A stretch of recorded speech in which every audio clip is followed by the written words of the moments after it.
an album, or is it a totally different thing? Absolutely different. It was a whole new world, and it was nerve-wracking, really scary to go into something so new, not really knowing what to expect or what to do. You know, it was new. It was a learning experience. So at the same time, I had to pull off the part, but it was also brand new for me. But Peter Berg was really, really good at helping with that. I mean, he didn't even give me a chance to really think about it before I was saying lines on the first day. And lines that weren't even a part of the script. I actually didn't even have lines for the first day, but right away he threw me in there. And that helped to just cut to the chase. Like, I just had to focus and get it done, you know. There was no, like, thinking about it. Because you don't seem don't seem like someone that would ever be sort of scared of anything. Do you get nervous about it? You don't seem that way, you know what I mean? Oh, no, you have no clue. I get nervous. I get, you know, like, that anxiety just before I'm about to do something big, or when everybody's going to be looking at me. It's, you know, when the room gets quiet like this, just before we start doing an interview, the butterflies do pop up. So that's a lie. I do get nervous, but especially if it's something that I really don't know the ending to it. Like, I don't know the routine. It's brand new, so that was extra scary. You're great in it. Everyone. Thank you so much. You're really great in it. You cracked it, so that's good. Thank you. Yeah. You're only 24, and you've got like Grammys coming out of your ears and triple selling albums, and it's just crazy. I think your success. I mean, where did that kind of drive come from? Do you think? I'm very competitive with myself, and you know, I don't like staying in the same place. Like, I like growth, and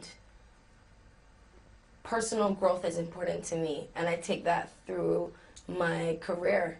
I want to get better every time. The next step always has to be upward, you know, or forward. And I guess I'm relentless in that way when it comes to my work. I don't ever give up, or I feel guilty stopping for a little bit, but sometimes it's good to stop. And I noticed that this year when I actually had time to stop in January, because that was the first time I really took time off for myself. And at first it was horrible. Like, I kept feeling like I had to go somewhere, and all I had to do was think, and all I had was the TV, and that felt like I was, you know, something wasn't being done because of me. That feeling was awful, but after I got over that, I really enjoyed it. I think one of the things that when we watch your performances, and even kind of when you're out there not performing but in the public eye, you seem, I guess it's a confidence thing again, you seem very body confident. I mean, are you as body confident as your peer? No. Really? No, I mean, I don't think anybody really is 100%.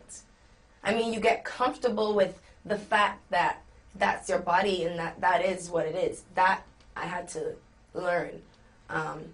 You know, doing enough topless shoots for GQ and Esquire, you definitely, after a while, you're like, well, I guess I'm just have to do it. There are a lot of people around, and you get...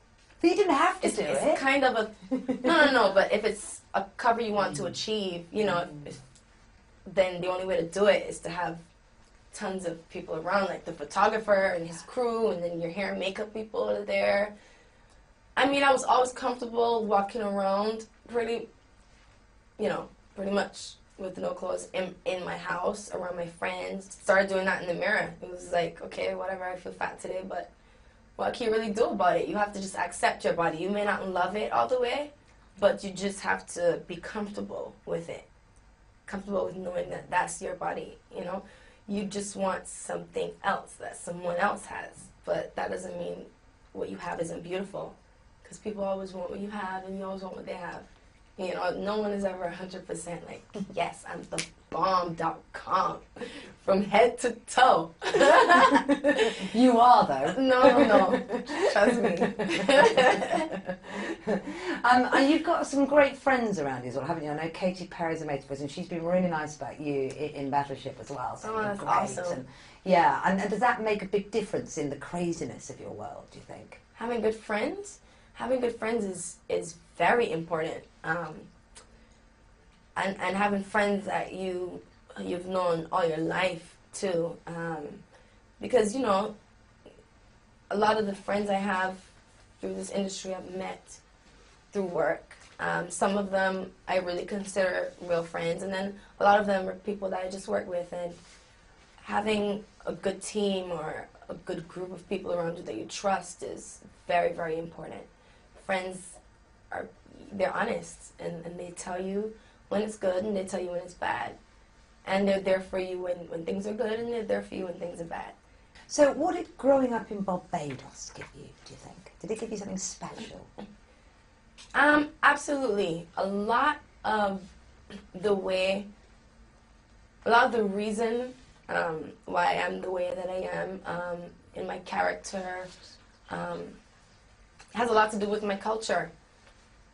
The way I was brought up and the way we are with each other in Barbados.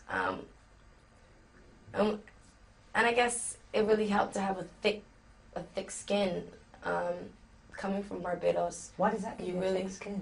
Oh, well, my upbringing, I definitely had to learn fast how to like ignore things or not let it bother me and just accept them from what they are. You know, I used to, from the time I was very young, I was teased about being biracial. That was one of the first things I dealt with. Then it went on through high school. If it wasn't one thing, it was the other thing. And, you know, in my home, a lot of things I saw, I think that definitely helped to prepare me for this world. You look at life very differently, and minor things aren't important to you, you know, like things that shouldn't matter really don't matter. So what's the next big thing for you, do you think? The next big thing, I said this year, we're going to be focusing on some more movies, getting into that really, which I'm super psyched about because I had such an incredible experience on Battleship that I can't wait to see what else I could do. Very exciting. Thank you. And do you have like a 5-year plan? I sound like I'm in an interview for a job now. Do you have like a 5-year plan? Do you have like babies, marriage, you know, house in the country? That's what we do in the UK. Definitely not in 5 years. But eventually I'm going to have a family. Who knows when that'll happen, you know? God he just has a way of working things out the way he wants to. And you have no say in that. So I don't really know what's in the next 5 years. The only real plan I have is professional. You know, I'm really looking forward to see what life brings to me.